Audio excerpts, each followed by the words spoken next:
Crime King is back and better than ever. Today is January 11th, 2023. And today's video this morning, we are going to be taking a look at Law and Crime Network's Kaylee GonCalves, however you say it. It's okay. Sorry if I'm mispronouncing her name. Okay? I'm not perfect. But apparently their family attorney has spoken out on Bryan KoHberger, the affidavit, and Dylan, the surviving roommate. So this should be very interesting. Hit that like and subscribe button, and let's go. Continues into the murders of 4 University of Idaho students. Bryan KoHberger was arrested for the brutal slayings of the students who were found in their off-campus home. Now, KoHberger faces 4 counts of first-degree murder. Real quick, there's some people in the comments that are saying they don't believe KoHberger committed this murder. That's fine if you say that, but, you know, if you're going to say that, at least tell me another theory or give me some proof or evidence why you feel that way, right? You know, I mean, come on. You can't just say, I don't think he's the killer without any other theories or evidence or anything, right? I mean, that's just dumb, in my opinion. But, you know, some people still think the earth is flat, right? And 1 count of felony burglary. If you think the earth is flat, still in 2023, please just unsubscribe from my channel. You know, I want subscribers that think logically, use their brain, okay, and are you know, aren't stupid, okay? I'm not worried about how many subscribers. It's the quality of the subscribers that matters to me, okay? Again, I'm not making money from this, so you're not hurting me by unsubscribing. Our very own Anjanette Levy sat down with the... But I do love a vast majority of my subscribers that comment with me every day, almost, and are very supportive. So, with that said, here we go. Attorney Shannon Gray, who is representing the family of victim Kaylee GonCalves. Let's take a listen as he shares his thoughts on what the GonCalves family had to say after the 19-page probable cause affidavit was released, as well as the family's feelings on one of the surviving roommates crossing paths with the suspect. Well, I think it was a lot more information than anybody expected. I've read probable cause affidavits in the past, just through as a prosecutor and a criminal defense attorney, and yeah, I would hope you have read probable cause affidavits in the past if you were a prosecutor and an attorney, right? This was pretty extensive. It kind of lays out the prosecution's case. I'm sure there will be additional evidence that they haven't released in the probable cause affidavit. It gives you a good guideline for how they determined that it was the defendant in this case. And so, you know, you have the automobile, you have with the video and the pings off of the telephone records and the DNA evidence and the witness information, and there's a lot of and the timing of the things that happened. So a lot of information in there to digest. And so, but I thought it was, you know, it was well written, and I thought they did a good job of it. I think they wanted to make sure they had probable cause, so they put plenty of information in there to establish that. So we're just hopeful that, you know, they've said all along that they not only want an arrest, but they want a conviction. So we're hopeful that, you know, you know, you have to really realize that there's probably 3 other crime scenes or areas to gather evidence still available. You still have his apartment, you still have the car, and you also have his parents' house. Yeah, there's not 3 other crime scenes. There's 3 other places that there's possible evidence. Like, you know, the murder weapon, for example. What do you guys think he did with the knife? Put down in the comments. I mean, you know, based on, if his phone was only off for the time that he was committing the murders. It was always on. So they know he must not have, went very far, right? Until he started driving. But they were probably tailing him when he left. So I wonder what he did with the knife. Probably just threw it in a dumpster or something. But I don't know. I want to know what you guys think. And who knows what they're going to find in those locations and what evidence they might gather, as well as all the information that might be coming in now that people know who he is, right? So a lot of circumstantial evidence I expect will be coming into the police department about different things about the defendant and any connections that he may have had to any of the victims in the case. We all have to remember that she is a victim in this case. I don't know if anybody can, everyone's there to second guess what happened and how she should have or could have reacted. She states I think in the affidavit that she froze in that moment and then went back in her room and... She froze for 8 hours, though. Okay, it's a big fucking difference than freezing, while there's a killer standing in front of you. Okay, I get that. But, like Dr. Grande said yesterday, there is no such thing as a freeze response for more than a couple minutes. That's just the facts from, so... and ultimately there might have been drugs around, and Dylan wanted to get rid of them. There's some theories out there, but yeah, the frozen in fear for 8 hours was there is no such thing as freezing for 8 hours. It's just not a thing. The 911 call wasn't made until later, 8 hours later, I believe, or something along those lines. But who knows? I mean, maybe she saw him and maybe she thought he was going out for a smoke out on the... An 8-hour smoke. Come on now. I get it. This guy's he's the attorney, but even he's having a hard time defending what Dylan did, right?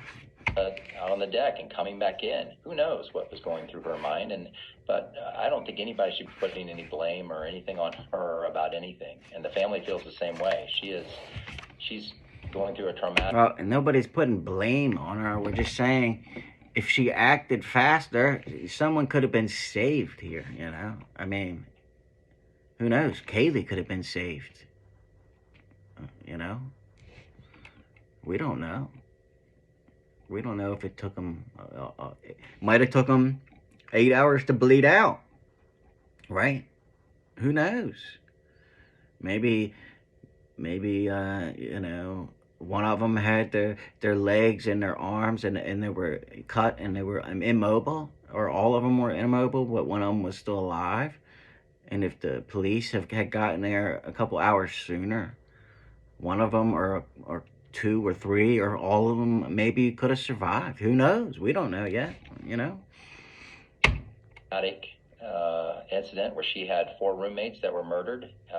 She was able to garner some information that helped out the affidavit. But here's the thing, though. She didn't know people were murdered until after the police got there, right? So she wasn't in shock from anybody being murdered in those 8 hours. The identification of the black clothes, of the black mask over his nose, the bushy eyebrows.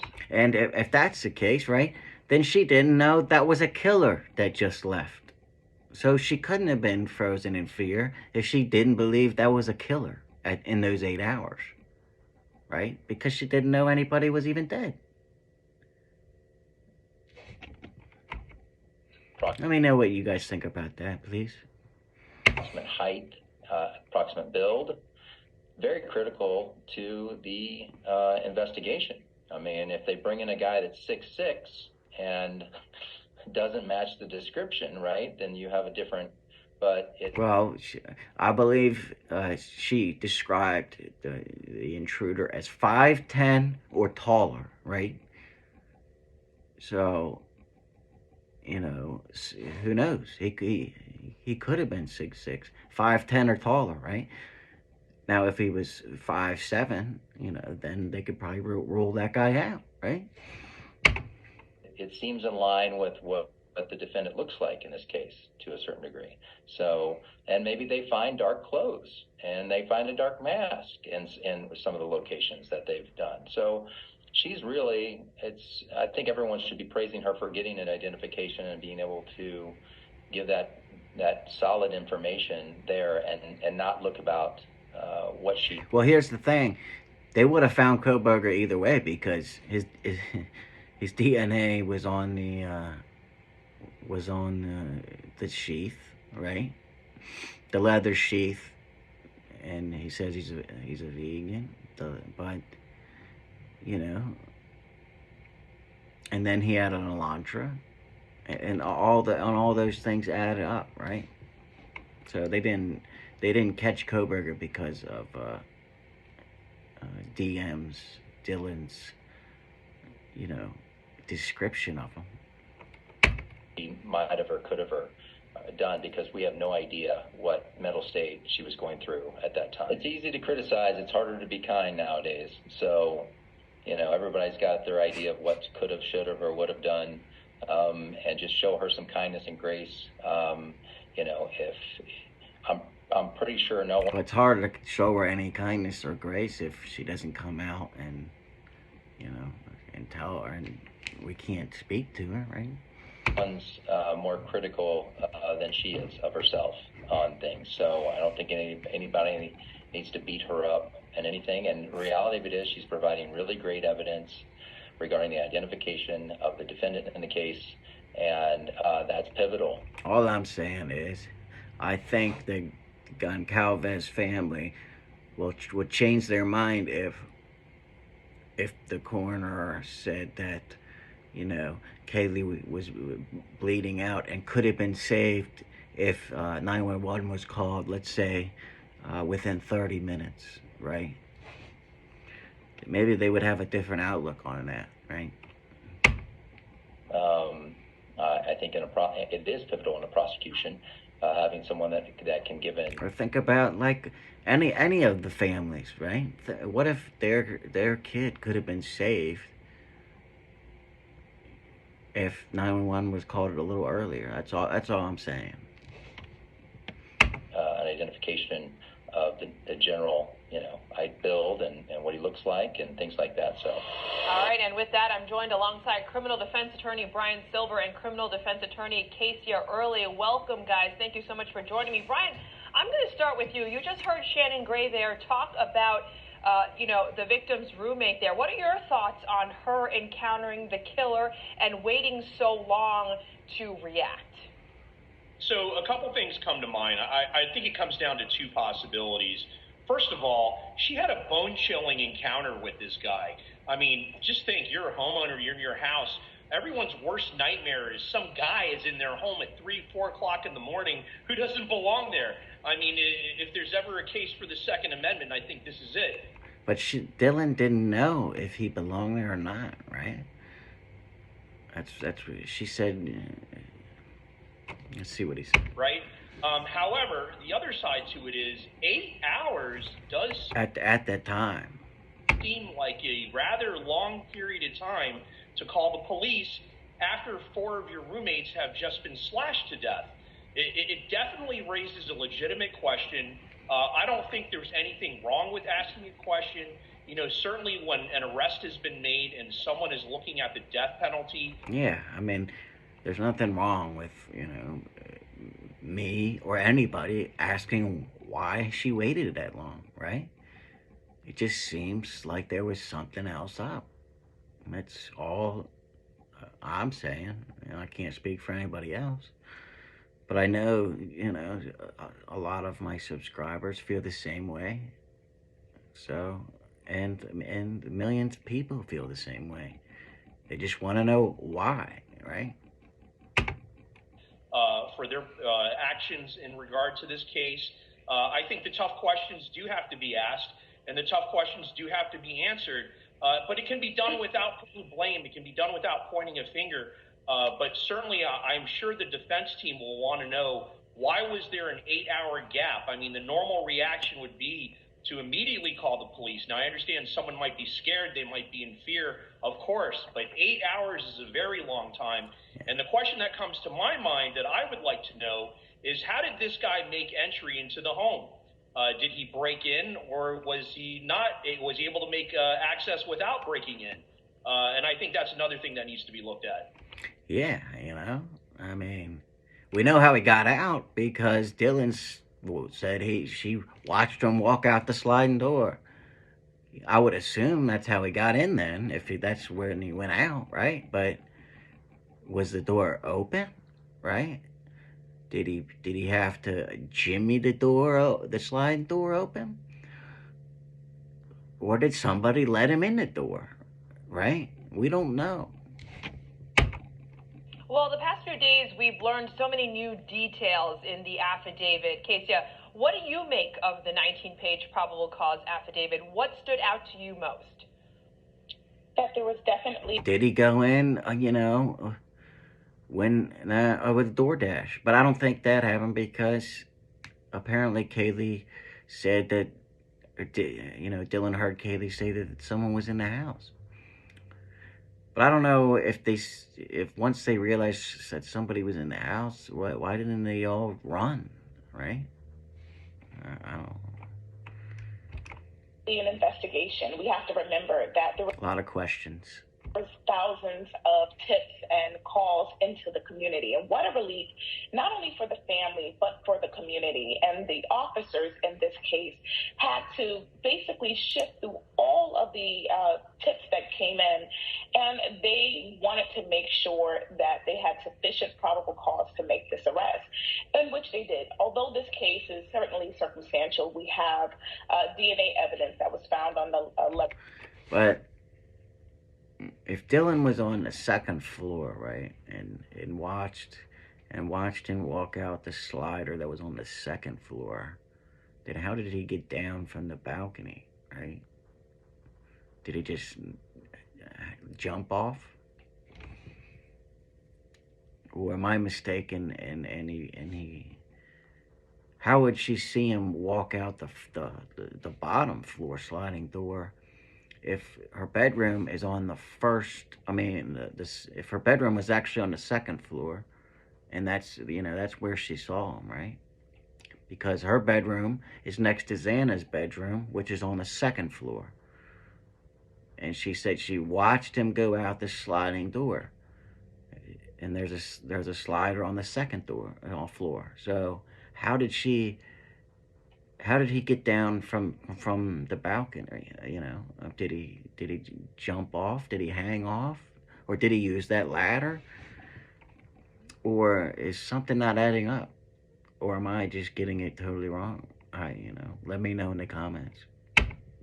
Other knife holder. We have a potential witness who saw him in the black clothing. Although she didn't get an exact description, that may be sufficient with the other mounting circumstantial evidence, the cell phone ping, and also the vehicle. I do believe law enforcement had him on a radar and was definitely building up this evidence to ensure that they had the right person. Of course, the community, the families, we all want to know why. So the motive is still a question, although that's not a factor, that's not an element to the crime, and that's not what the prosecution has to prove. That theory will definitely come once we go to trial. What was his motive? What was his connection? So although we have this detailed 19-page probable cause affidavit, and in my thousands of cases as a criminal defense attorney, they're typically 2 to 3 pages. So we know that this was detailed because you're dealing with multiple victims in this case, but it shows that law enforcement was doing a thorough investigation from the very beginning, and this will show and once it's handed off to the prosecution. Yeah, they don't need a motive to get a conviction, but, it would definitely be nice to know why he did this, and it would definitely help the case. But, yeah, this video is getting kind of long, so I'm going to end it here. Hope you liked it, and until next time, I'll see you. True Crime King, out.